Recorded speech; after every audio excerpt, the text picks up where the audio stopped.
Come, spell weavers, reavers, rogues, and men-at-arms, and answer the call of adventure.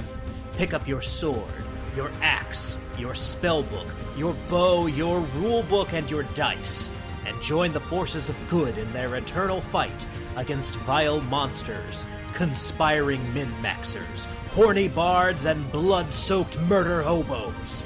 Discover the treasure trove of role-playing games here on Rollin' Bones. My name is Ryan Howard, and I shall be your guide.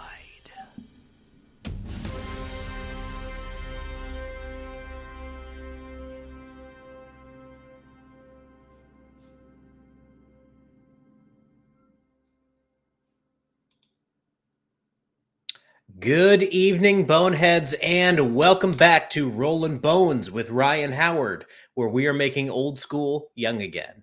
I'm your host and king of the Boneheads, Ryan Howard, and tonight is going to be great fun.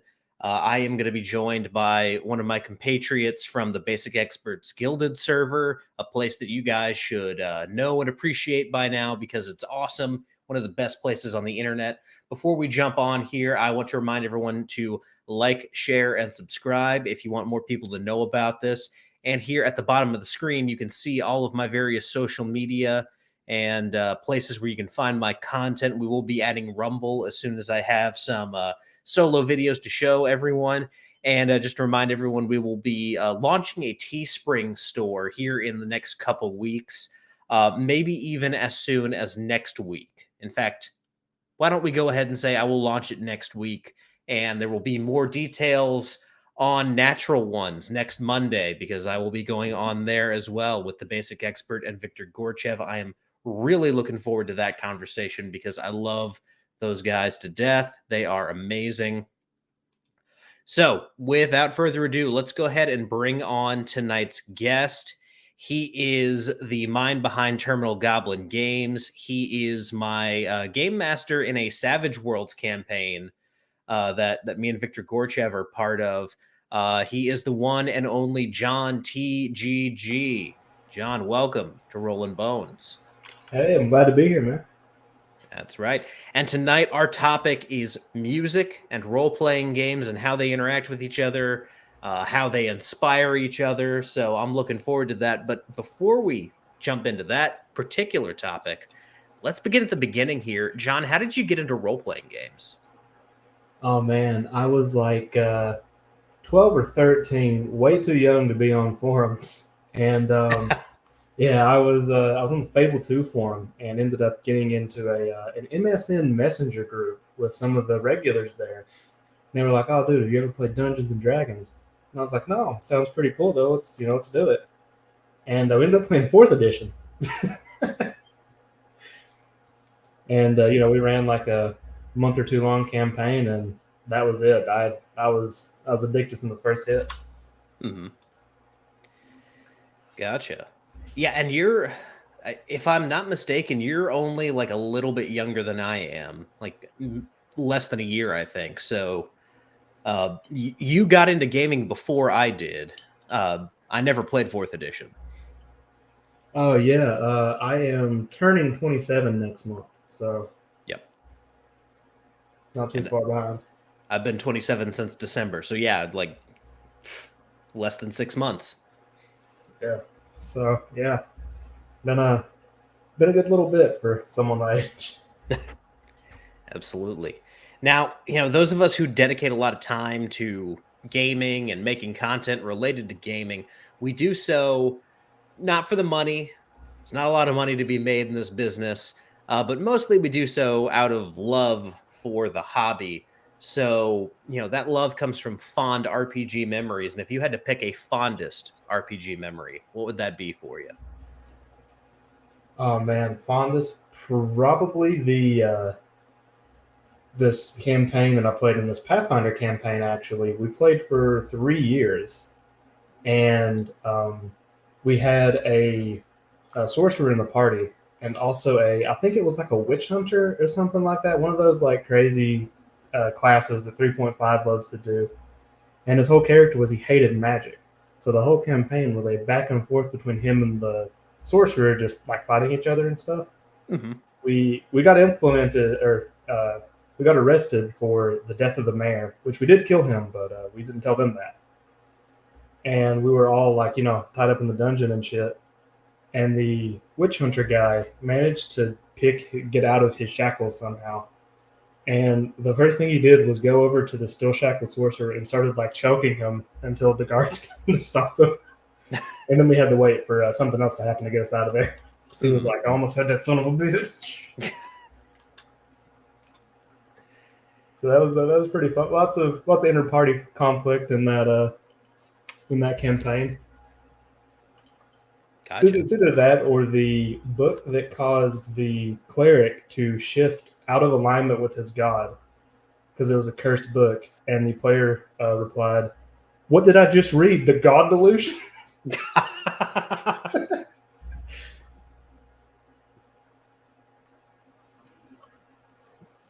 A fedora sprouts on your head. You are now a cleric of atheism. Yeah. What was even better was he was a cleric of Aristil, which I think is a canonical Pathfinder god, but it is the god of farming. So we always joked that he said, "You know what? Fuck farming. we're hunter gatherers now." Cool. So to dive in a little bit to this topic at hand here, music and role playing. It's something I don't think a lot of people think about those two particular topics mixing together, but they really are. For those of us who love music and love role playing, you can't help but feel kind of inspiration from one to the other. Um, so when it comes to like your favorite genres of music, the genres that you keep coming back to, what are say like 3 or 4 that you really enjoy? Oh man, they're definitely progressive rock stuff like Rush, Coheed and Cambria, The Deer Hunter. All Mhm. that stuff is awesome. I mean, not only do they tackle like they tell stories and stuff with their lyrics and stuff, but also just like the wide range of emotion, because that's the core for me. Mhm. Is it doesn't matter if what you're feeling coincides with what the song is talking about or trying to do, but it's all about getting those creative juices flowing. So prog rock. I'm a really big fan of metal music. Mhm. Mainly kind of still on the technical side, stuff like Protest the Hero. Oh man, I really like punk music.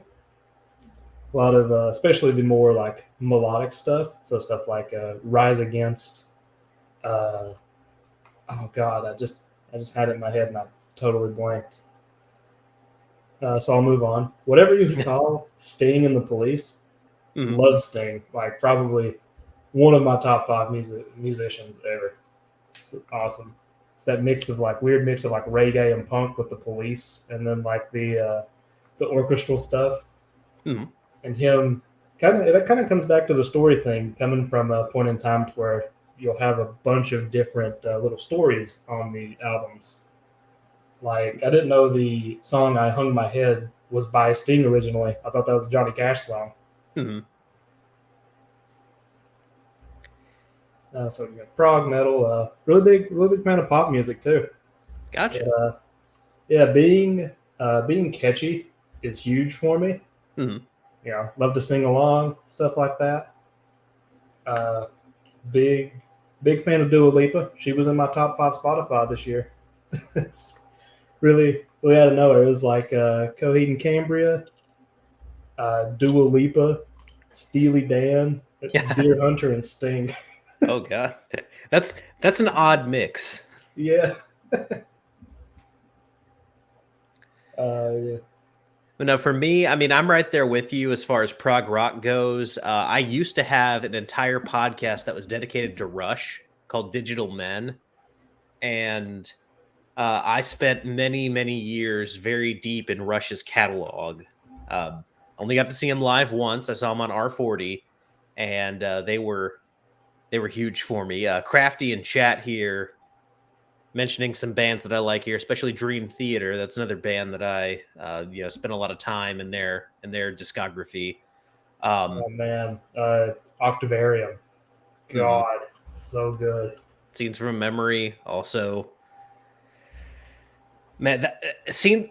I'm just gonna like take a pause here. Scenes from a Memory, Metropolis Part Two, Scenes from a Memory.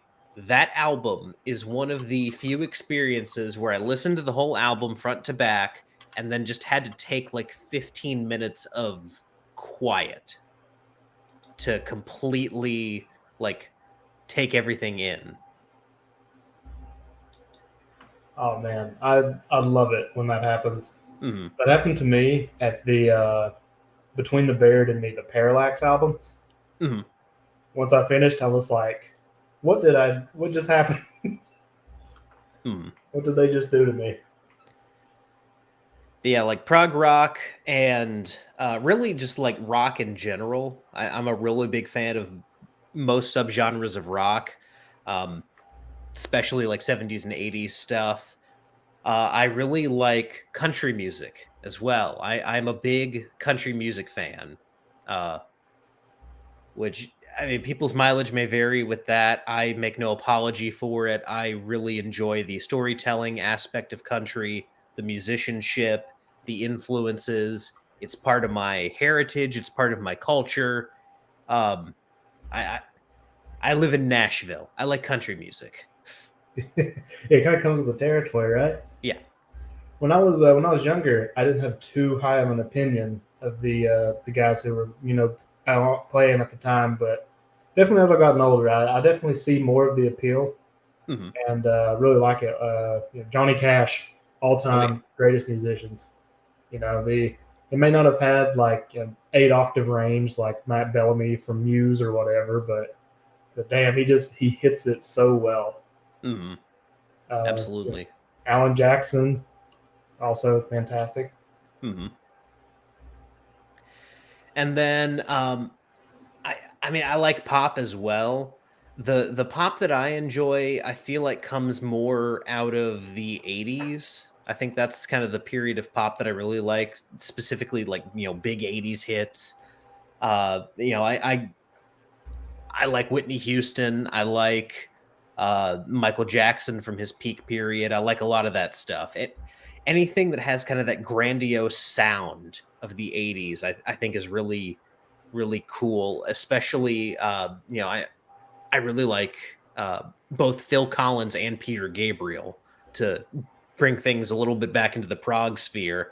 I like what both of them ended up doing with their solo careers and with Genesis. So there's that. I am unfortunately not as well versed with those guys as I probably should be. I mean, In the Air Tonight, classic. Mhm. Absolutely. Yep. I will say I do miss what I did like about the 80s and pop music is everyone was doing like just trying so many different stuff. Like, you had Prince out here. It was very different than like Michael Jackson. And I think Prince was 80s, right? That sounds right to Yeah. me. Yeah. Here's the thing about Prince. He qualifies for like 80s, 90s, 2000s, and 2010s. I'm pretty sure he released Yeah. music for a very long period of time. I think he was very he kind of embodies the holding back for the sake of the song thing. Because I Hmm. remember seeing his guitar solo at the Rock and Roll Hall of Fame, while my guitar gently weeps, being like, holy crap! Like, he knew he was a good guitar player, but Jesus, he just wiped the floor with everybody else there. Hmm. Got Tom Petty in the back laughing because he's just like, yep, I just got blown away. Yep. Now, another thing to kind of establish our music backgrounds here. If you had to pick a handful of currently active artists, so artists who have released music within the past 5 years, uh, who would those be for you? Oh man, God, definitely Coheed and Cambria. Only band I currently have a tattoo of. Yeah. Coheed, the Deer Hunter. Which if you've not listened to the Deer Hunter and you want to see like a crazy ass transition from like post hardcore with story elements to like grandiose orchestral stuff, listen to the Axe albums. They're so cool. Let's see, Deer Hunter, Coheed and Cambria, Closure in Moscow. They actually just released a new single for the first time in like 7 or 8 years. Hmm. Their Pink Lemonade album is so dope. Absolutely recommend if you've not listened to them. It's like prog funk. I don't know how to describe it. It's a trip. Gotcha. Uh, Dua Lipa, because I haven't gushed enough about Dua Lipa. This is the official Dua Lipa simp scream now. You're gonna have to carry the weight on that one because I've heard songs by Dua Lipa. The only one that like I could name, if you held a gun to my head and said name a Dua Lipa song, I rules is the only one that I could name. But I mean, won't be hard to carry her. She is very small, it seems. hmm, Uh, Man, who else? Past couple years, I've just been kind of hitting up old favorites and like if they release new stuff, I listen to it. hmm. I think Heart Attack, man. I didn't like their latest album, but Fake Blood, I believe the name of the song is, or name of the album is. Yeah, Fake Blood is such a fantastic like emo pop punk kind of album Hmm. that still remains to be edgy in a genre devoid of edge. Hmm. And just super good songwriting, super good performances from everyone. They got a gimmick. If you're into that sort of thing, they always wear their own merch like head to toe. It's kind of funny. Nice. Always introduce themselves as I'm X from Heart Attack Man, no matter what. I like So that. yeah, Coheed, Deer Hunter, Closure in Moscow, Dua Lipa, and Heart Attack Man. Hmm. By the way, they're named after a Beastie Boys punk song, which is fantastic. If you've not heard the Beastie Boys like punk stuff, it's great. Hmm. Yeah, I feel like the Beasties are a lot more complicated than people give them credit for. There's a lot kind of beneath the surface when it comes to a lot of their music. So for anyone who like just kind of puts them in the fight for your right to party box, I think it would do you some good to listen to some of their other stuff as well. Oh yeah, absolutely. No, for me, my current favorite active artists, um, Volbeat is a big one. I mentioned them on the show here a few weeks ago, but they are a kind of sort of metal, mostly rock with a little bit of a rockabilly sensibility to them, which is funny because they're from Denmark, but Oh, they that's they that's a do weird one. that sound so well, and they're so consistent with their songs. I mean, they really are just like a fantastic band. I think the only song I've heard of theirs is Heaven or Hell, and maybe one more about like a Western outlaw dude that I don't Is it remember the name of. was it Doc Holliday? It may be. That I mean that specific. I love westerns, so that album Outlaw Gentlemen and Shady Ladies, uh, that has the song Doc Holliday on it. That is a fantastic album. But yeah, I, Heaven or Hell is a great song. Shotgun Blues, if you want to listen to like one of their more recent hits, that's a fantastic song. I definitely need to listen to some more of them because I like Heaven or Hell.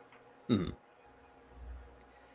And then my one of my other favorites, and yeah, some people may immediately tune out of the stream as soon as I say this, but I really do like Ghost. I could never get super into Ghost. Like I saw like pictures of them, Mhm. and I saw like the alt girls in college, like the ones with like the side shaved mullets and shit, wearing like Yep. shirts of them. And I was like, all right, I'm intrigued. So I went and listened to them, and was disappointed because I got what to me sounded like a mixture of like Nickelback with better vocals. Oh God. Oh, maybe it that was like hurts. That hurts to hear. maybe it was like the wrong song or something. It was I think like something with a rumble, like "Can you hear the rumble?" It's my Ghost impression. And then I got a buddy who's super into him. Ghost is a new Alice Cooper. Yeah, I mean that's completely fair. Ghost, like I having seen Alice Cooper live, and I'm gonna go see Ghost live here in August. Uh, yeah, I very much get that same vibe from them because I love, I really love what Alice Cooper does, and I love the theatricality and really the commitment to the bit of Ghost. I will say with Ghost, for anyone who hasn't listened to them, if you see pictures of them before you listen to them, you may have the impression that they're heavier than they actually are. They're not that heavy. They really aren't. But Yeah, I was expecting like black metal or something. mhm. But I like Tobias Forge just described them as uh I think it was on Eddie Trunk's show. He called them a devil worshipping Kansas, which I thought was perfect. Oh man, that's great.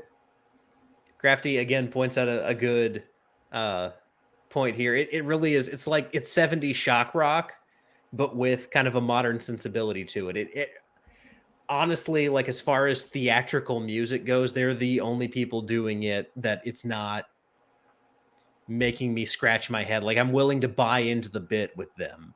And I'm saying this as like a very religious person who also listens to this band that's like our front man's a satanic pope. Is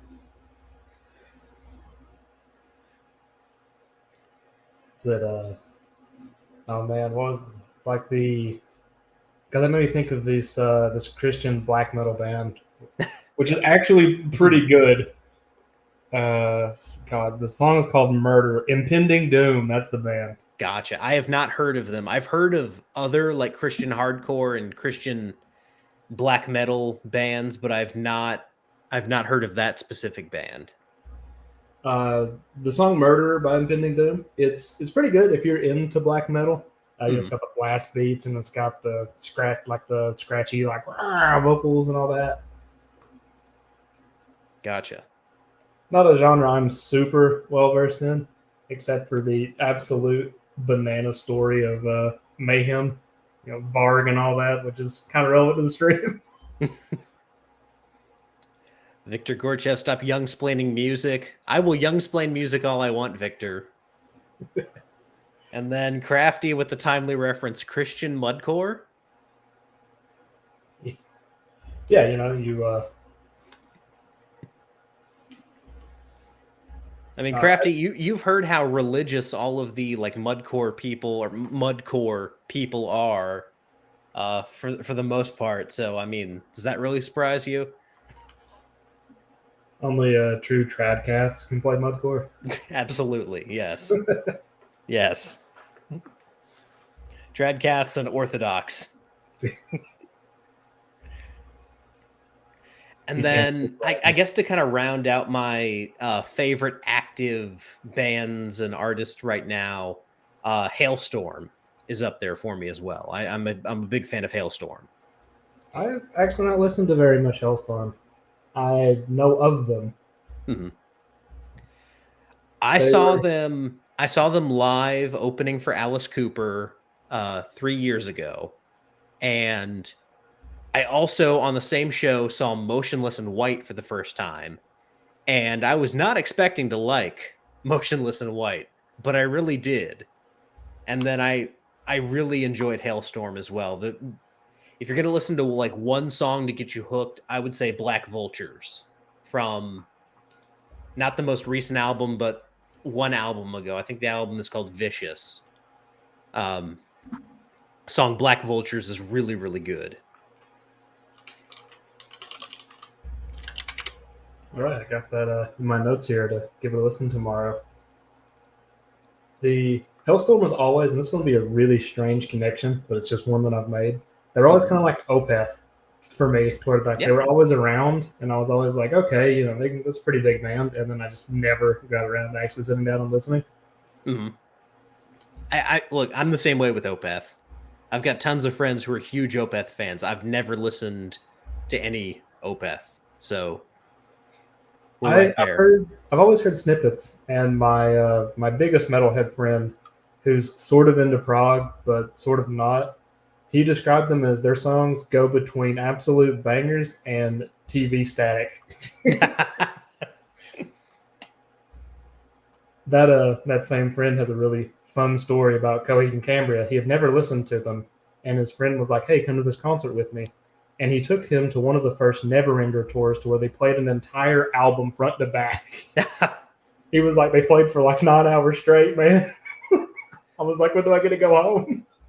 So I'll tell you, my first Coheed and Cambria experience was at the end of summer weenie roast in.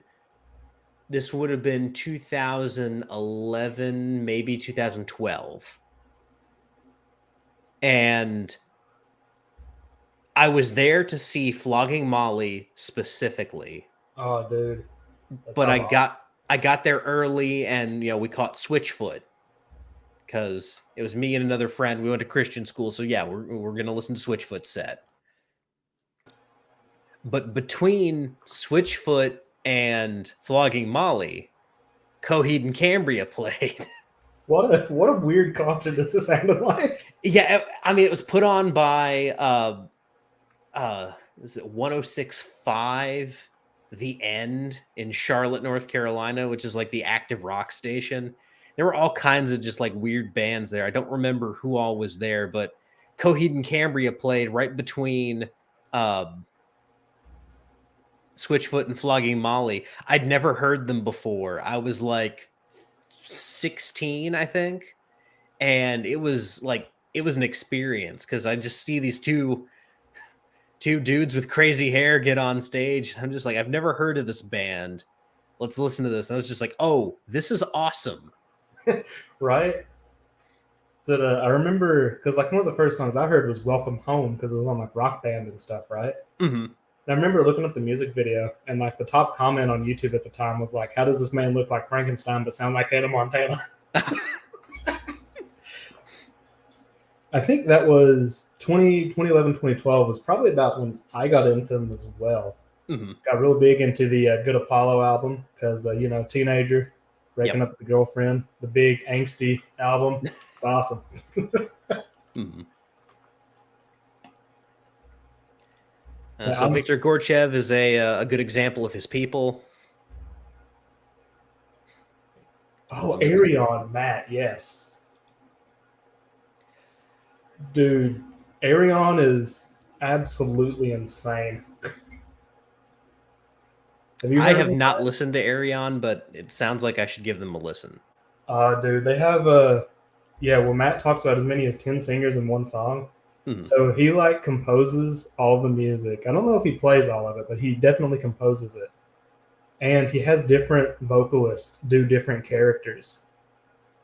And there's a song called Everybody Dies, and it has Tommy from Between the Buried and Me. And he's so good. I remember I actually saw Between the Buried and Me touring with the Deer Hunter. And when the Deer Hunter like finished their set, because they were the opener, everybody that was like me, like, normal size, like hipstery dudes left. All that was left that came in to like fill up the mosh pit and stuff was these like 6'6", 280-pound Viking looking dudes. Now, I'm not a small man. I'm 6 foot tall, like 230 pounds. And I was like, holy shit, these dudes are Vikings. And during the set, they were, doing the mosh pit thing, and I could hear bodies slapping over the music in this small hall in Orlando. Oh god! And it sounded like people were throwing full honey hams at the wall, just meaty smacks. It's terrifying. Oh, that sounds like a great time. I need to check out this band. That sounds amazing. Dude, yeah, they're all great. You mentioned Switchfoot. I also attended a bunch of Christian concerts and stuff. And I have seen the Newsboys like 18 times because they kept always opening for other bands I wanted to see. So Crafty's description of Arion here. People will think Arion is weird, too weird, but give it a good listen. You'll start to appreciate what's going on. It's opera, not really music. That's how I describe uh and again, people don't crucify me for this. I'm a huge Meatloaf fan. That's how I describe Meatloaf to people. So if it's like that, then I'll probably enjoy it. You might. I'm not super familiar with Meatloaf except for Bad Out of Hell. But if you're in, you said you were into listening to front to back. Arion definitely hit you there. Yeah, it sounds like I'm walking away from this with a new band to listen to. That sounds great. I'd also heavily recommend the Deer Hunter. All of Yeah. the Axe series is just the concept, and it's like a Coheed where it just continues stuff. Mhm. They have some other concepts in there, like the Ring album was the last one. It's like some sort of like weird future thing to where like societies in or the society is in like physical rings, and he goes from the top of like the poorest one to the richest one. Super interesting stuff. Gotcha. Yeah, you were not the first person to recommend the Deer Hunter to me, so I need to definitely give them a shot as well.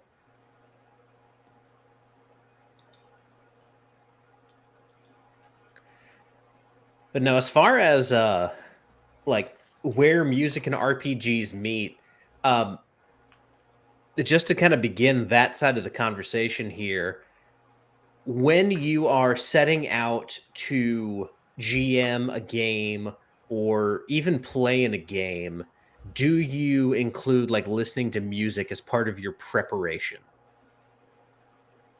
I actually don't. I Okay. have what I do for like focused like prep. Like I'm Mhm. running a cyberpunk game each Sunday right now, so I'm reading a bunch of cyberpunk novels.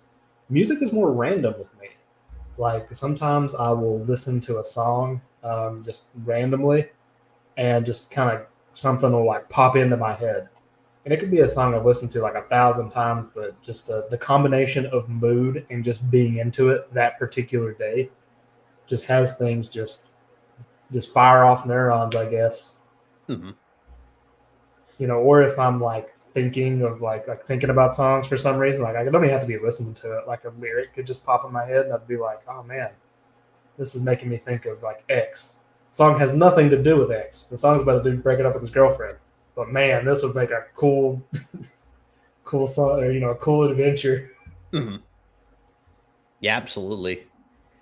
I mean, because I listen to a lot of prog rock, I think about how certain prog songs would fit into like a role playing format. I've thought a million times about turning 2112 into an adventure, but that just seems a little too on the nose. Now, I was going to say do it backwards, but I Mhm. quickly realized that. But no, I Uh, mean, like Crafty in earlier mentioned cyberpunk games, and you mentioned cyberpunk as well. He says he listens to White Bat, Daniel Deluxe, Carpenter Brut. Um, Personally, this is just weird, like where my mind goes. But I've been listening to the audiobook for Hardwired recently, and I've dude. also been trying to come up with what Victor and I were talking about on his last appearance on this show, Southern Cyberpunk. So in like preparation for putting myself in a cyberpunk mood, I've been listening to a lot of very old country music. Okay, I can see it. It definitely hits like the low life thing, because that's like the archetype or whatever, right? Mhm. Southern cyberpunk, yeah, bayou punk. Yeah, I mean, like Bayou Punk is part of it. It's part like uh, Neon Cowboys. It's part the South will rise again, like cyber Confederates almost. I came up with an AI that has convinced itself that it's Elvis trapped in the Matrix. There's all kinds of weirdness going on in the southern cyberpunk that I'm putting together, and as Victor said here, he expects it on his desk in the morning after he writes the 2D8 system. I could definitely see that, and Hardwired is fantastic for that kind of thing. Mm-hmm. Hardwired, I read it recently, as well, and man, it's the exact cyberpunk that I always had in my head. I've never been a fan of like all the full board kind of stuff, and while I love Ghost in the Shell, it doesn't really hit my imagination that hard. Mm-hmm. But Hardwired was perfect because everyone was cybered up, but it was only things pertinent to their job or what they do. Yeah. So I thought that was super cool, and main character's cowboy. He was a rancher at first, so it fits that perfectly. Mm-hmm. And this is probably just me and my like country nerdness, but every time the book mentions a steel guitar was playing in the distance, which is like a common refrain throughout the book, whenever the perspective is on cowboy, I put specific songs in there that he would be listening to at that moment, or that he would be thinking of at that moment. Get some good old Hank in there. Yeah, I mean, like while he's driving his Panzer, very early on, I put like Wabash Cannonball by Roy Acuff in there. There's all kinds of great songs that kind of fit that motif of what's going on in that game. It's got a highwayman going on as he's driving over Missouri. Yeah. And Crafty mentions something where he he knows some referees put together specific playlists for specific scenes. I put together playlists for characters, and the most recent time that I did this was when I was doing a Deadlands live stream.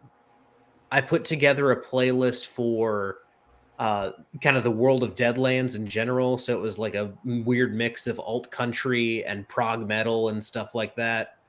But also, I put together like a private playlist that I didn't share with anyone for my character, consisting of either period appropriate songs or like thematically appropriate songs that Clayton McTaggart would have listened to or grown up listening to in 1886.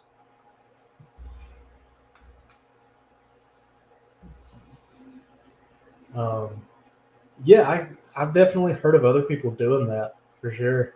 To Matt's specific scenes, I kind of do like it's kind of video gamey. I mean, you saw it in the Savage Worlds game. I'll have like chill music for like background stuff, and then when combat kicks in, I'll throw on the battle playlist or whatever. Mm-hmm. Crafty also mentioned something that I wanted to ask you about. I've been in several situations where GMs have played music at the table, and it's been, I would say, too much, to the point where it's actually put me off of using music at my own table. What are your thoughts on that specific practice? So that specifically, I don't use music in my in IRL games, only online games, and with the caveat that I always allow the people to mix it on their end, so they could lower or raise it as much as they want to be comfortable. Because I always think it should add and not take away. And with the way that I personally do music, I don't want to be on my phone like, oh, hold on, guys, the song is, the internet's lagging out, the song's going bad. Let me get this specific song. That kind of that takes me out of the moment. I know it takes the players out of the moment, and that'll also prompt them to bring out their phones or whatever, because that's what we do when we're bored for 2 seconds nowadays. So that's how I do it personally. I'll occasionally do something to like set the mood if in real life. Like when we first played Cyberpunk Red, had some like blacklight LEDs going on.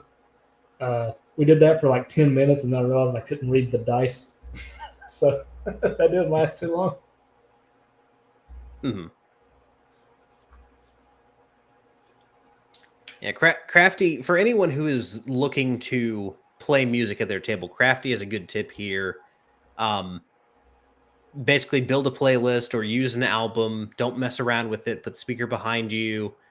And that's specifically at the end there. That's a good tip. If it's too loud for you, like if you're thinking, hey, this is a little bit loud, then it's definitely too loud for your players. Yeah, absolutely. That is a really good tip. Something that I wish I'd have thought about, honestly.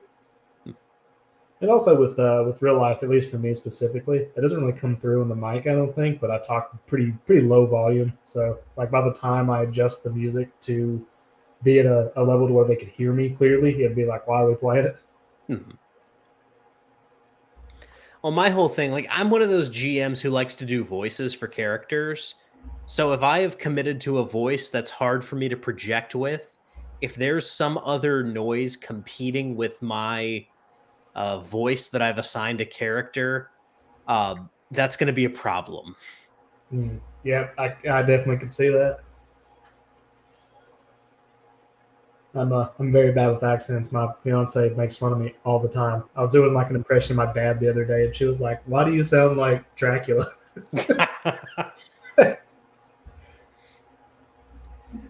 I am good at some like I'm good at a very narrow range of impressions. I can't do just like any voice whatsoever, but there are some voices that I can do all right.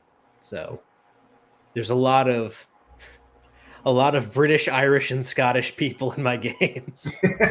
Oh man, the voice she hates the most is my 40k orc voice because I'm playing in a Savage Worlds game, and she's like, "God, I hate it." All I could hear in the other room is you going, "Oh, you looking get." Come in there and rip your mic out. I really annoyed the crap out of my wife with this voice. I called him the slow Ninja Turtle Rembrandt. And it's basically just like the slowest voice that I could possibly conjure. I would do it right now, but I'm afraid she'll kick in the door and like try to kill me on stream if I start this up. Cuts the internet cable. But yeah, I mean, it literally, I've used it on the phone with scam callers before. I understand why people hate it, but it's really fun to do. It's the same with me and Stone Cold impression. Give me a hell yeah! Oh hell yeah! My Stone Cold bleeds into like my old man. So. Mm-hmm. Oh man, yeah. I love doing wrestler impressions too. Oh yeah, dude, brother Jack. Listen, baby. You put my family through hard times, Ric Flair. Roll a string of natural ones. That's a hard times, daddy. Now,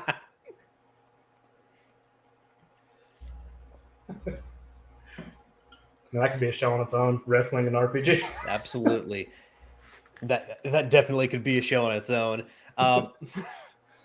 But when it comes to like specific songs that have inspired you, you made like a cool playlist. And so I want to give you a chance to share that with everyone here. I'll drop a link because you actually did take the time to make a YouTube playlist here. But just, take us through these songs kind of one by one and tell us, what specifically about these songs inspired your games. Okay. So it starts off with the Coheed and Cambria song, The Crowing. If you've never listened to it, there's during the last part of the song, kind of where a bridge would usually be, the song kind of like kicks up in like BPM. They just go crazy playing what I could only describe as like 30-second notes. It's so insane. And just like listening to it gets me hype every time. If I'm driving, I'm increasing like by 20 miles an hour, hitting the gas. I'm like, hell yeah. And I'm super into the Coheed concept, which if you don't know, all of their albums, except one, follow like a story. And I always loved the ending bridge gang vocal part. The song is about a alien called a prize named Ambelina being assigned to the main character to watch over him and protect him. And it always like gave me visions of like different things because it's such a cool line. And the lyrics here, I have in a Google sheet too. You can go ahead and share that too because it's public. Gotcha. Like the specific lyrics, which got me going here. That's actually I should have put more from the crowing because that shit's awesome, just in general. But just like hearing like just the tempo change and just everything else, like with the song, it just hits me directly in the creativity. Like, oh, I need to do something with this right now.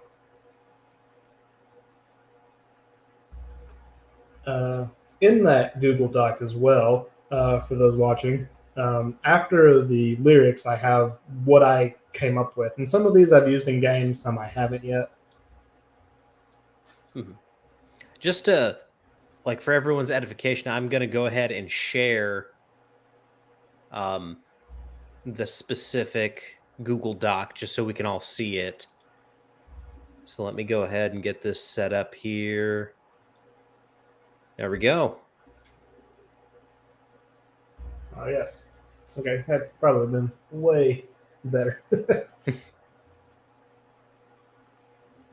But yeah, it's like really anything vague, it seems, will kick it off for me. Mm-hmm. Like I think I have 2 instances of like dream stuff in here. Mm-hmm. Yeah, so under that Dua Lipa song, the lines "All I see is you, wide awake and in my dreams. I see your face so vividly." Mm-hmm. Like my mind always defaults to horrible shit when I hear vagueness. Yeah, probably, okay. there really is something about just like when you leave things open to interpretation, just the disturbing angles your mind immediately goes to. Yeah, absolutely. And with me, it's only really effective with music.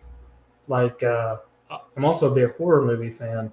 And one of my major complaints of the last 10 years is that no one wants to show me a monster. They want to tell me that, like, your mind is the biggest scary thing. Like, yes, I know that, but I also want to see, King Kong. Yeah. Yeah, I mean, you have to wonder, like, with horror movies, I know, like, there's nothing scarier than what you don't see, than what your imagination is conjuring in the shadows in the dark. But also, like, are you being a little bit lazy? Exactly. Like, like this is a visual medium. Yeah. Like, sure, in a book or something, I could see that because I'm not actually seeing anything, anyways.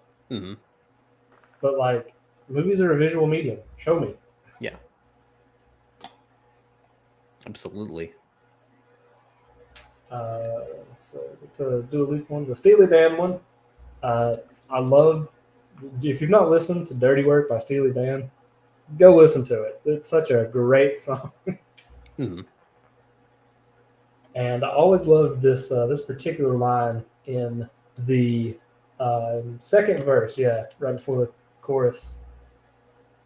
And there's something about like seeing something bad that's going to happen and then just resolving to not do anything. I'm sure everyone has done that in some way. Mm-hmm. I know I've been like, I've been in situations where I'm like, okay, well, I should probably do X to prevent Y. But also, I don't want to. I'm too lazy, so I'll just let Y happen and deal with it then. Yeah. Yeah, I mean, I've had several situations where, to quote Letterkenny, I've said, "Not my pig, not my farm." Exactly. Mm-hmm. I also I guess for me as well with music, I was always a really big fan of like the more like emo stuff, Mm-hmm. not necessarily like MCR and stuff like that, although they do have a couple of songs that I like. I really like the introspective, self-aware stuff. Like love Brand New. Mm-hmm. Brand New is awesome, especially science fiction. That album is great. Uh, I really like some Rise Against song. I like Rise Against in general, Mm-hmm. but they're more like introspective kind of stuff. Is awesome. Mm-hmm. Yeah, I need to watch Letterkenny. I see people reference it all the time. Letterkenny it's one of those few shows where, like, from the first scene, I was just like, okay, this is amazing. Instant hook. Yeah. Because the first scene, you're immediately introduced to, like, this is what the show's all about. Because your main characters are sitting outside, just chilling on Wayne's farm, and then the hockey players pull up and they immediately start jawing at each other, and you just get like the whole selling point of the show right off the bat, and it's immediately like if you're in at that point, you're in, and if you're not, then I'm sorry, it's just not going to be for you. And there's no giving it 3 episodes or whatever. It's Right? right Yeah. from the start. I admire any show that's willing to just be like upfront with what it's all about. Oh man, I recently watched The Watcher. If you, I don't know if you've seen it or like heard of it or whatever. I don't know that I have. Okay, it's like a thriller suspense show or whatever. Starts off with a great concept, and then I have never immediately felt like an idiot after finishing a show like I did with The Watcher. I was immediately like, I have wasted 8 hours because I was super into it. I wanted to know what was going on because I'm paranoid, and the thought of like having to deal with someone like breaking into my house or like watching me and stuff. Yeah, it would justify so much, but so like it hooked me as in like, okay, this is. I'm usually not the kind of guy who's like, oh, if I was in this situation, I would do this. Like I'm not really kind of like that with shows and stuff. But this show kind of got me to do that. And then when it was all said and done, I was like, this was such a huge waste of my time. I have been cucked by a show. Awful. Don't watch it. Don't waste your time.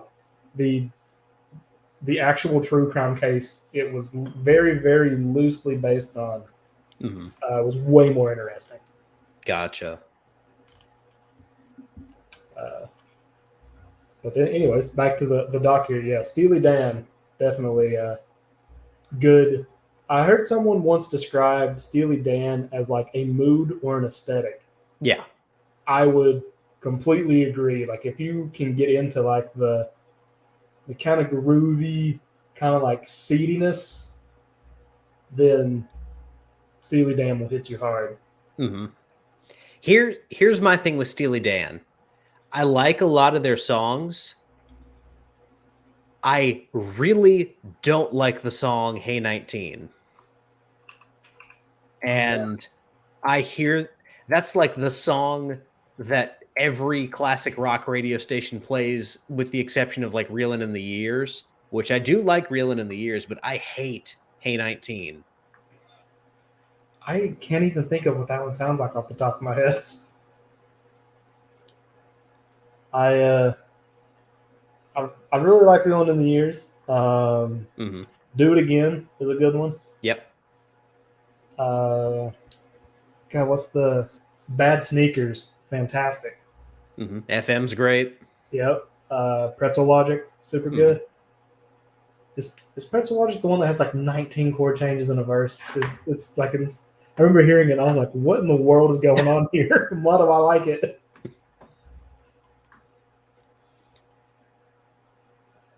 Actually, you know what would make a band with Tom Petty and the Heartbreakers would definitely have a couple of these if I'd have sat down and like listened to more and thought about it. Oh yeah. Kind of coming to the last one that I managed to write down here, Mandroid Echo Star. If you listened to Coheed and thought, man, I wish this were heavier, then Android is what you were into. Mm. This one in particular, it's got that vagueness and stuff. I have no idea what the concept is or what the song's about, but it conjured up some pretty cool things. Mainly, it's talking about a dude like seems to be looking for some chick, and some like kind of abandoned town or something. So I was like, oh, well, that would be cool. What if this piece here about dreaming and seeing her face and stuff was inscribed on a statue, and it's like requesting something. And players being players, they'll be like, oh, the golden statue, it's a jacket. That causes a bunch of whites to come out, all holding 50 feet of rope, ready to hang them from a tall tree. Mm-hmm. I was like, oh, that would be dope. That sounds like an awesome time. Mm-hmm.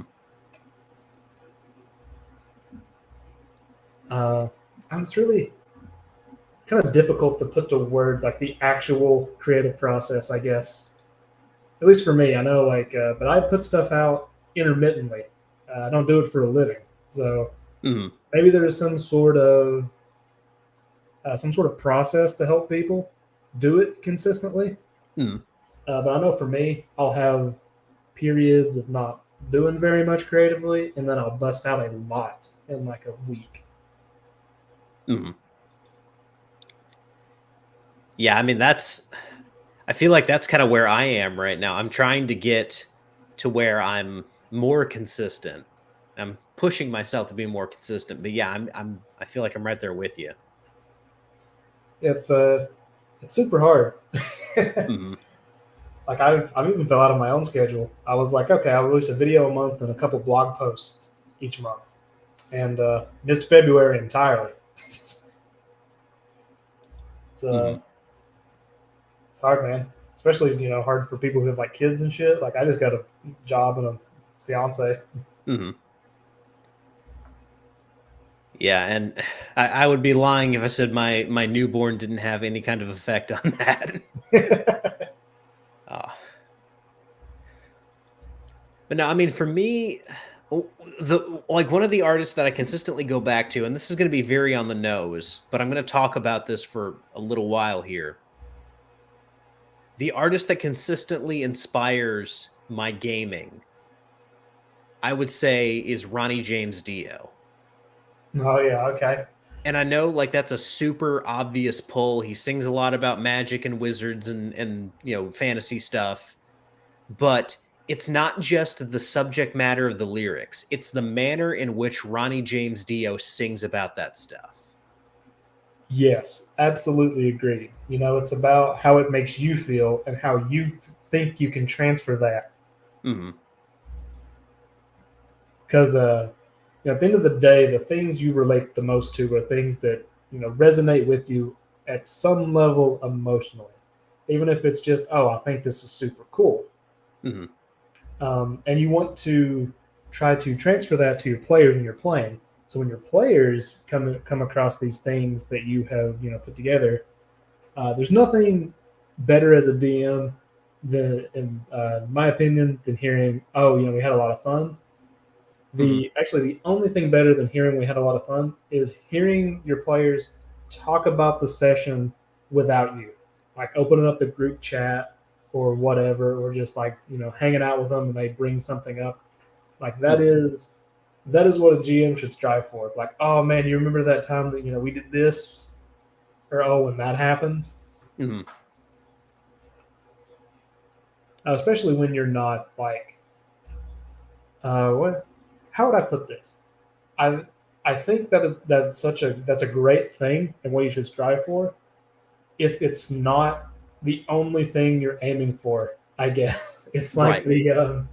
Because there's a lot of angry people on Twitter who are, we talk about them where it's like, oh well, just give the players what they want. That way they're like, oh, that was fun.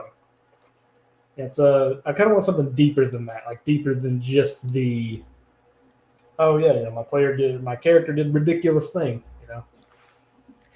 Yeah, for me, the key to that is it's not in the immediate, like it's not immediately what your players think they want. It's not, just kind of catering to their whims. It's more as things build, as you consistently build a good game, a good structure, a solid foundation, your players arrive naturally at the conclusion at the end of the game that you've taken them on a hell of a ride. Like you have built a consistent structure with ups and downs and twists and turns where maybe, some characters died, characters didn't get what they thought they were going to get, or, certain things happen, complications take place. But by the end of the session, they just go like naturally, wow, because they Yes. experienced what it was like to essentially be like first person inside a fantasy novel. Yes, exactly. Like the Savage Worlds game. Like after that last session, which I'm excited to play on Thursday, by the way. Yeah. Yeah, After that absolutely. session, we were all like, "Oh, dude, that was so cool! Like that was awesome." That was like Mhm. 10 out of 10. Definitely. Yeah, I mean, Or like seeing a player get super into their character, like not in a theater kid like kind of way, to where it's like, oh, they come dressed up, they do the voice and all that kind of thing. mhm. I've never had anyone try to dress up. That would be confusing. Yeah, Uh, I've never seen anyone dress up either. I mean, like I do character voices for my characters, but that's about the extent of it. like my Cyberpunk game on Sunday, I have a player who's playing a dude who was like experimented on as like a kid by Biotechnica. Mhm. And I was like, okay, it's cool. I'll write that down for if Biotechnica shows up. And I was super surprised because usually he's not like, he's kind of the kind of guy who's like, oh, I'm playing myself in fantasy realm. Mhm. But they ended up capturing someone, and they wanted to get information out of him. And the usual dude who would do that kind of thing is like, here, you take care of him because I'll be too mean to him. And he was like, are you sure? First guy was like, well, yeah, I'm just going to kick him in the head. And Mhm. he was like, okay. So then he drug him and just interrogated him in a gas station bathroom. And everyone was like, what is going, how did we end up here? Mhm. Everyone was like super into it, super disturbed at what was going on. But Yep. like that sort of thing is awesome. And it's something that you really can't get out of anything else. Mhm. I mean, what video game is going to let you do that and have all of the options available to you? Mhm. Yeah, But I mean, good. I've played a couple video games where at the end I was just like, man, that was a lot of fun. Or, I really enjoyed that story, but I've never experienced something like role playing where at the end I was so emotionally invested in what happened. Um, like there really is nothing like it. Yeah, absolutely. The what? Oh God, what's the thing I'm looking for? The immersion Yeah. aspect, because it's kind of like when this is going to be a really random example, but there's a newer game, and I think it's called Y2K, but Hmm. I watched the Only Plays guys play it, and they called it Yick. So that's all I could think of its name as. Mhm. It has a point in the story to where it's like, oh, we have some time to kill. Before we can go on, we have to get to level 5. And it's like, come on, that's super lame. Like, why are you the Yeah. character telling me? You should be aware of your levels. Exactly. Yeah. It's kind of like it's one of the reasons I'm not a huge fan of chosen one type stories, because Mhm. like, come on, you already know the main character has plot armor. You know there's 18 books after this one. Like, why do you Yeah. have to just spell it out to me that he can't die? Now, kind of speaking back to the emotional interaction that we have with role playing, the only thing that really comes close to it, in my opinion, is music. There's something very direct about the emotional appeal of music, where a song that's really good, really moving, or really meaningful to a specific individual, it almost doesn't matter what song it is. If it has that meaning for you, there is this resonance that you feel kind of in your core as you listen to that song. I think we've all had the experience of listening to a particular piece of music and you can feel like your arm hair stand up. That it's a very, very similar experience in my opinion. Oh, absolutely. I remember one of the most, how would I put this? One of the most emotionally validating, I'm going to use that word, moments that I've ever had on my own was, again, as an emotional teenager, just broken up with the girlfriend, listening to the Rise Against song, Audience of One. Mm-hmm. And has a part in the second verse that says, I brought down the sky for you, but all you did was shrug. And, teenage me was like, yeah, exactly. I brought down the sky for you. Yeah. But, like if you hit something in the appropriate like time frame and coincide it with, things that actually happen in your life, like it never leaves you. Mm-hmm. And I think that the RPGs also have that sort of power. Yeah. I've got a buddy who's also super into Coheed. That's actually kind of how we met. We were just hanging out at a comic shop, both wearing Coheed jerseys. And to this day, he still loves the Good Apollo album because he got into them as he was divorcing his first wife. Mm-hmm. He's like, nothing will ever top it. I love this shit. Songs about crucifying a girl who was mean to you. Yes. But no, I mean, another aspect where music and role playing, I feel like intersect, and this is something I talk about a lot, but listening to music is one thing. Experiencing it live is another. It's the same with role playing. I feel like there really is a key difference in what you can feel from a song or a role playing game when you're experiencing it in the same building, in the vicinity, live there in the moment, that you can't get just from listening or from any kind of like removed role playing, like role playing online. It really, the only other like third thing I know to compare it to is watching wrestling live. I 100% agree. I recently went to watch the Smashing Pumpkins live with my fiance, who's super not into like rock music at all. She's more of a Megan Thee Stallion kind of girl, and and she, I like tried to like prep her and like let her listen to all the big hits and stuff. Mm-hmm. She was like, "It's fine, but I don't get it." Like why would you listen to a song? Like why would you listen to a bunch of songs about a now 50, 60-year-old man just being sad? Yeah. And we went and saw them live. And afterwards, she was like, I get it now. And like now I'll hear her listening to Smashing Pumpkins. Mm-hmm. Just the sheer raw like emotional transfer, I guess. The way the musicians can deliver things and deliver feelings is it's great. There's a band called Narco Debut, and they have a song called Governor Switch, and it's standard like girlfriend stuff.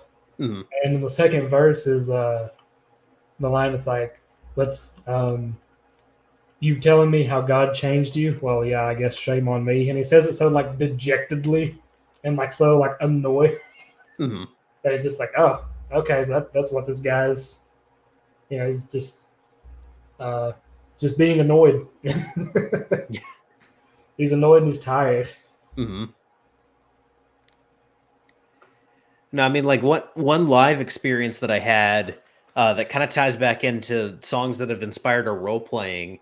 My first experience with the song "The Anarchist" from Rush's Clockwork Angels album was hearing them play it live at R40. I had not listened to Clockwork Angels before I went to that tour. and they open the show with it.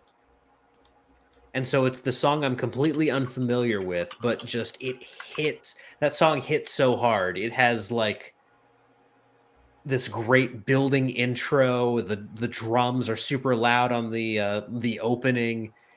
It has this driving riff behind it. The dan it dan dan dan it dan dan. And as soon as they started it, I was just like, "Whoa!"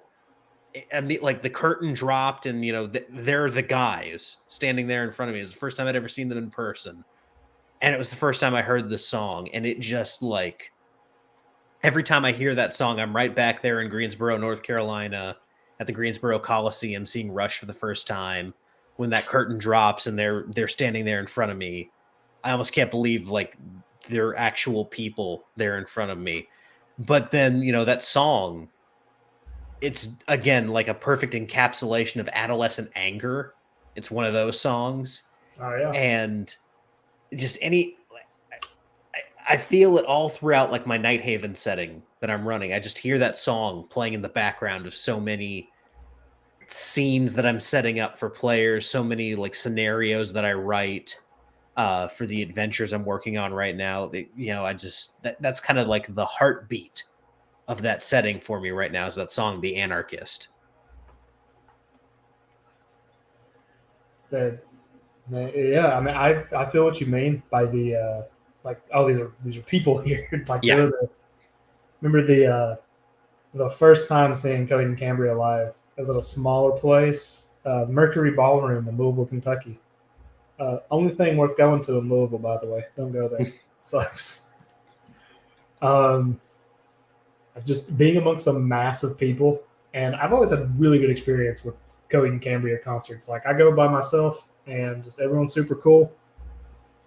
I actually have a video, and in it you could of them playing "In Keeping Secrets," and there's a part in the song which goes "Man Your Own Jackhammer," and like it's like gang vocals that they have the crowd do it. Mm-hmm. And it's just so cool, just being a mass of people, the music stopping suddenly, and then "Man Your Own Jackhammer." It's Mm-hmm. such a super cool experience. I know a band I've been listening to for my cyberpunk stuff is actually The Midnight, like a poppy synthwave kind of band.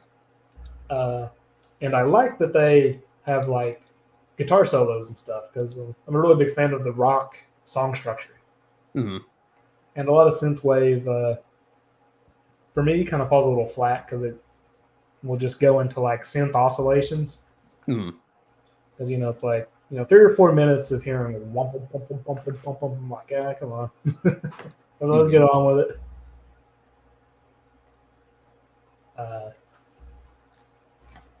But it very, very much a kickback to old. I think Crafty mentioned like John Carpenter, that kind of like soundscape. Yep.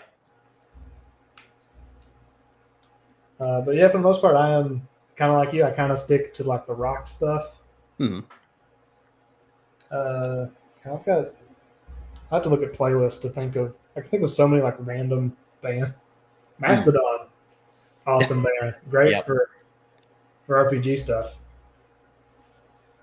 Now, one thing I want to say before now we are kind of running up against our time here, but there is one thing I want to say because you mentioned going to Coheed and Cambria concerts alone. I want everyone out there to know it is not just okay, but I would actually encourage you to go to concerts by yourself. If it's a band that you like and no one else that really likes, go to that concert by yourself. Yeah, absolutely. It's bad enough I sing karaoke. Hey man, when everyone at the concert is deaf, it doesn't matter what you sound like. Mm-hmm. In that video I mentioned, my voice is like all cracking and stuff because I usually don't yell. Mm-hmm. I sound like I'm 11 years old. Mm-hmm. Absolutely, go to concerts by yourself and just talk to people. Yeah, people are super cool. They're there to be social. Mm-hmm. Especially if you drink, get a couple beers in you, and then just go talk to random dudes. Yeah. Yeah, and I mean, people worry about like being alone. It's not like going to a movie by yourself, which I also think is not a sin. I go to movies by myself whenever I can, just because then I get to see whatever I want to see. But when you're at a concert, you are among people who are there to see the same thing that you're there to see. So you're not alone. You're with like-minded people. And Absolutely. you also don't have to worry, like, if you drag along, like, a significant other who's not into the band, you don't have to worry that, like, your weirdness is going to seem weird to them. You can just kinda let your freak flag fly. Yeah, I've met super interesting people at a concert. I met a dude who was like 6'8", and he was an accountant. He just moved back to the U.S. from India. He was telling me stories of how the monkeys hated his wife because like the place they were at had like wild monkeys running around. Mhm. They would always like beat up his wife. That's why they moved back. He was like, "Man, I'm a big dude, but they run in like packs of 50. There's only so many monkeys I can fight." Mhm. I met a I met a dude who had like just gotten out of the military. He told me a bunch of cool stories from Afghanistan. Mhm. I joined this group when I was going to see the deer hunter in between the bear to me. I joined this like group of chicks, which after like the initial like trying to fight me off because they were like, "No, we don't want to bang you," and I'm like, "I don't want to bang you either. I'm just trying to make conversation." After getting out of that weirdness, it was a fun time. Mhm. I unfortunately had to be their like guard between like the small 5 foot women I was hanging with and like the Viking dudes in the pit. So I was scared.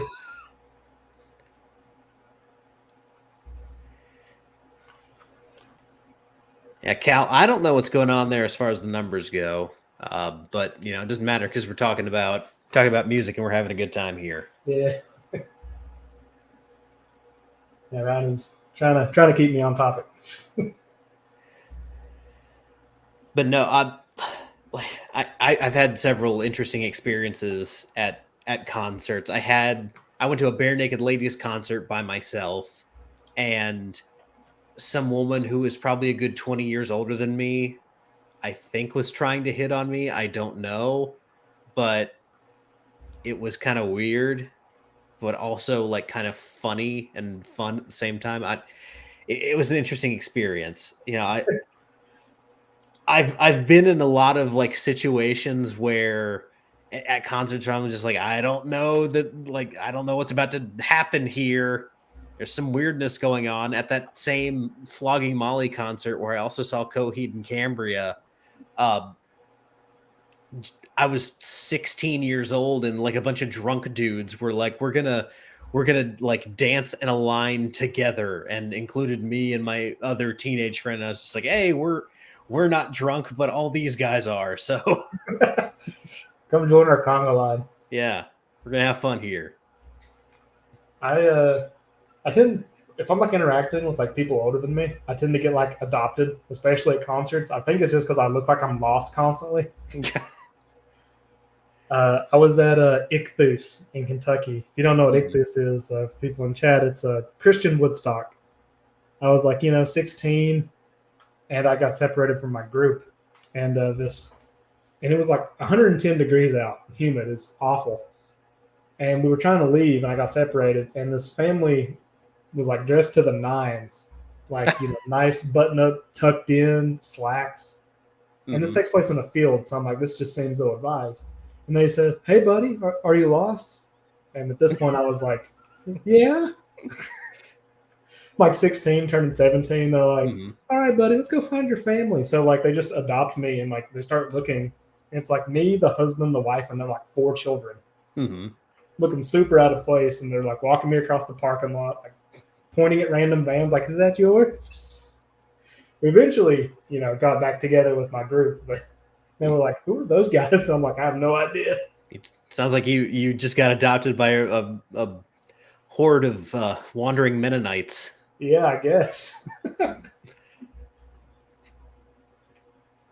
What was the kind of on topic? What's the weirdest show you've been to? Like, combination of musicians or just just something weird happened.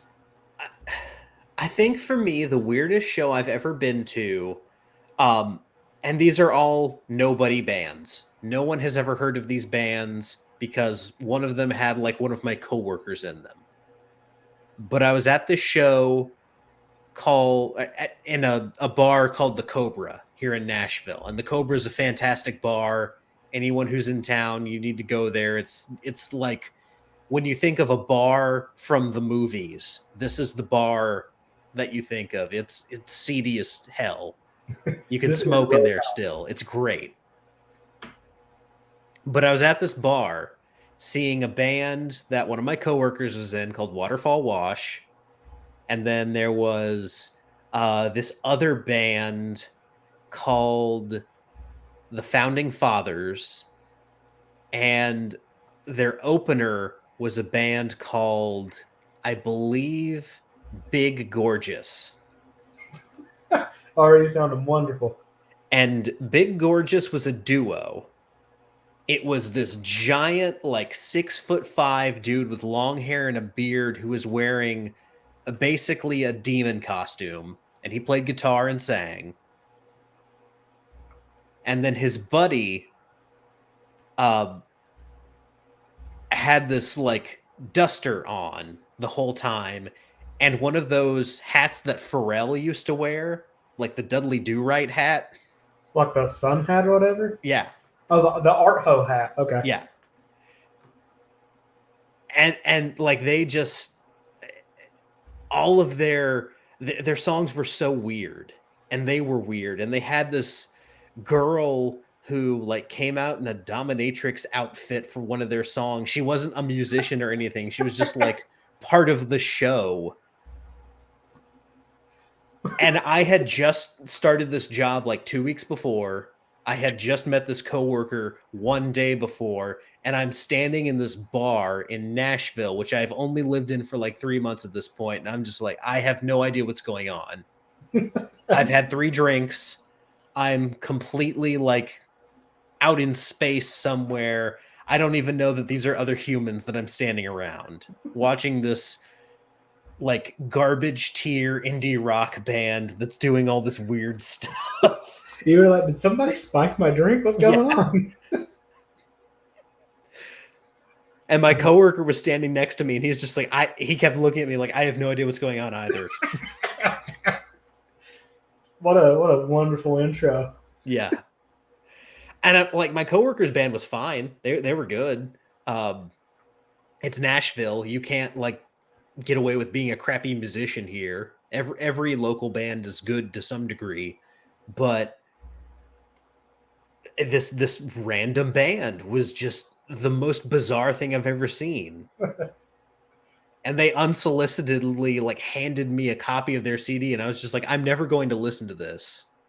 You realize this. Me experiencing your music was a one-time thing. I'd have kept it just for the weird value. Well, like I threw it away because I didn't want anyone to know that I had that in my possession. You were like, possession's 9/10 of the law. I won't anywhere near this. I think the weirdest combination I've ever seen. You know the pop musician Lorde? Yeah. I saw her tour with Run the Jewels. What? Yeah. It was super weird. Like, so Run the Jewels opened for her, and like I went to go see Run the Jewels, which Lorde puts on a great show, by the way. I would actually go see her again, even though I don't listen to her music. Mm-hmm. But yeah, they came out, and like it's just a bunch of dudes like me, just mid-20s dudes, and then like 15-year-old girls. So Run the Jewels comes out, and the first thing they say is, now there's a lot of children and a lot of parents in the room, and just so you know, your kids want to hear a lot of cursing. But if they're going to learn the curse, they may as well learn for the best. Let's run these motherfucking jewels. That was probably the weirdest combination I've ever seen. I've never seen anything close to that in terms of like, what kind of overlap was there? Yeah. How, like, do they share a label? How did that even come about? I don't know, because as far as I'm aware, Run the Jewels is like their own thing. Like they're independent. Mm-hmm. They don't really have a label. So I like to think it's like Lorde was just a big fan, was like, hey, come tour with us. Come tour with me. I also got to see Polyphia with Coheed once. That was pretty sick. Yeah. I think the funniest thing that's happened to me, you know the metal band, the Christian metal band For Today? Yeah. The lead singer laughed at me because I got punched in the face in a mosh pit. Because it was right in front of him, and he stopped singing and was like covering his mouth, like trying to not let me see he was laughing.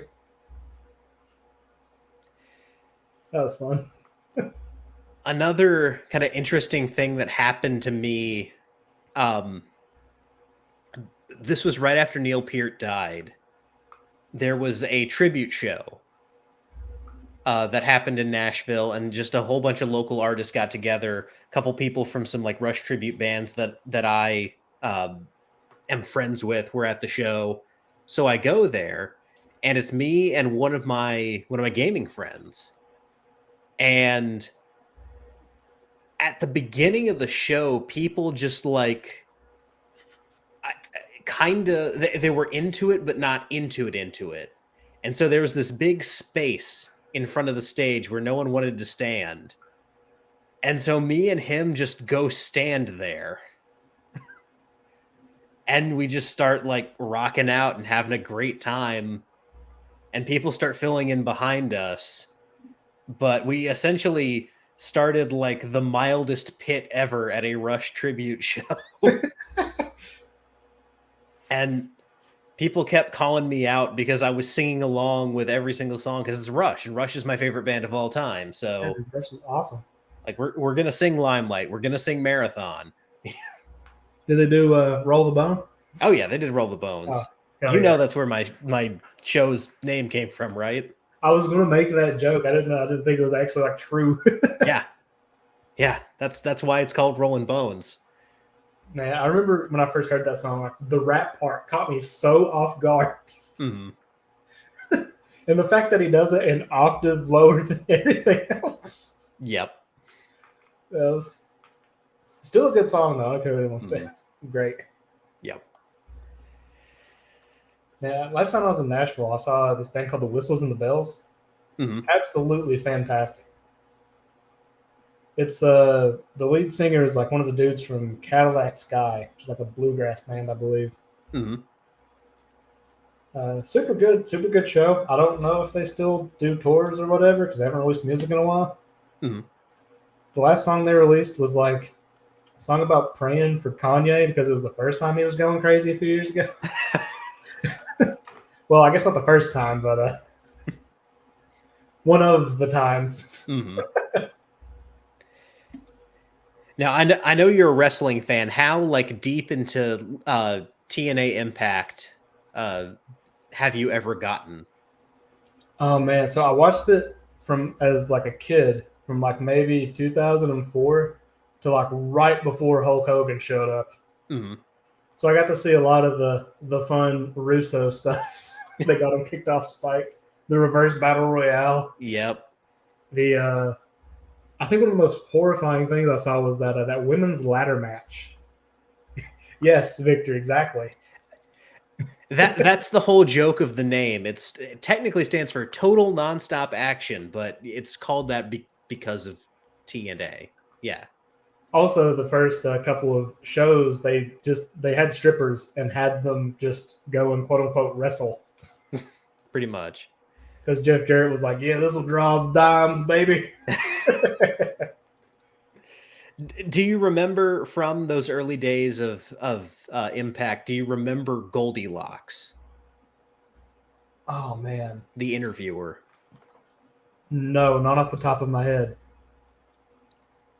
So she was, I think she was a manager on TV for a while, and at one point she was like Abyss's manager, and she had a whole stable, but she was also a backstage interviewer. She's also a musician, and she was one of the singers at that Rush show that I went to. Oh, dude, that's awesome. That is super sick. So it's just like, we're here at this Rush tribute show, and that's Goldilocks from TNA. You were like the only guy there. Like, actually, I don't know. Nashville's a pretty big wrestling place, so maybe multiple people were like, "Oh, Goldilocks." I Actually, I met Jay Lethal once because I accidentally walked backstage at a show.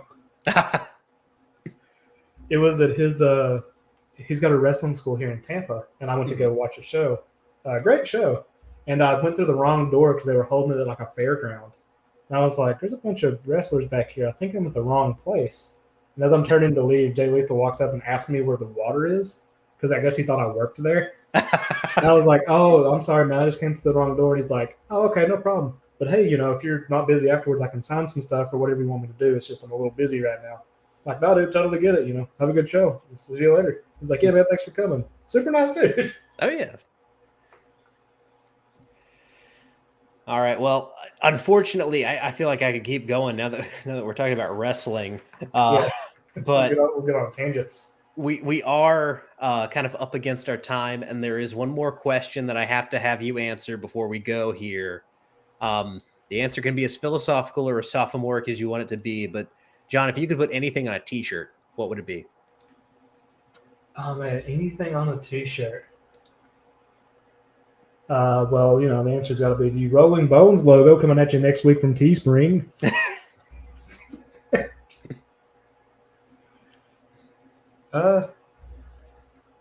Man, that's a really hard one. Honestly, I think the Dungeon Crawl Classics cover, if I could get that on a T-shirt, that would be sick. Like one of the Doug Kovacs ones? Yeah. The DCC stuff is super sick art.